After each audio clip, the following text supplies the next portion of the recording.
મહાભારતની લડાઈમાં અર્જુનજીને ભગવાને 18 અધ્યાયનું જ્ઞાન આપ્યું. એમાં વૈરાટ સ્વરૂપના દર્શન કરાવ્યા અર્જુનને.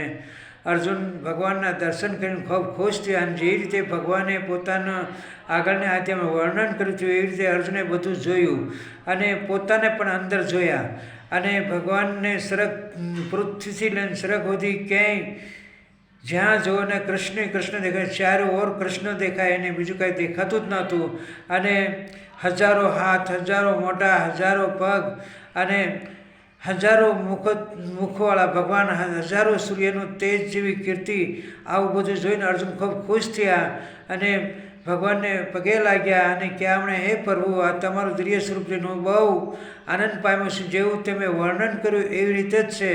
તો હે પરમાત્મા, મારે શું કરવું જોઈએ? ભગવાને કીધું, યુદ્ધ કર, ઊભો થા. આ બધાને તું નહીં મારે તોય મેં મારી નાખેલા છે. કારણ કે એને અર્જુને દહેશે જોયું કે આખી સેના ભગવાનના વિકરાળ મોઢામાં જાતિથી અને બધું પતંગિયું જેમ દીવાના તેજ ધામું દોડે છે એમ બધા ભગવાનના મુખામાં દોડે. કંઈકને ભગવાન ચાવી ગયા અને કંઈકના મોઢા સવાઈ ગયેલા, મોઢામાં રખડતા હતા. આવી રીતે બધું દહેશે જોઈને અર્જુન હેરાન થઈ ગયા. પછી ભગવાનને કીધું, ભગવાન, આ રૂપ જોઈને મને બીક લાગે છે, મને પોતાનું ઠેકાણું નથી. મને 17 સર્વરૂપ ભુજ રૂપે દર્શન આપ્યું. પછી ભગવાને વિષ્ણુ રૂપે દર્શન આપ્યા, અર્જુનને આશ્વાસન આપ્યું અને ભગવાને આવી રીતે લીલા કરી છે. અને ભગવાનની વગરનું કોઈ જગ્યા ખાલી નથી. જ્યાં જુઓ ને ભગવાન છે. જય દ્વારકાધીશ. આવી ભગવાનની લીલા છે.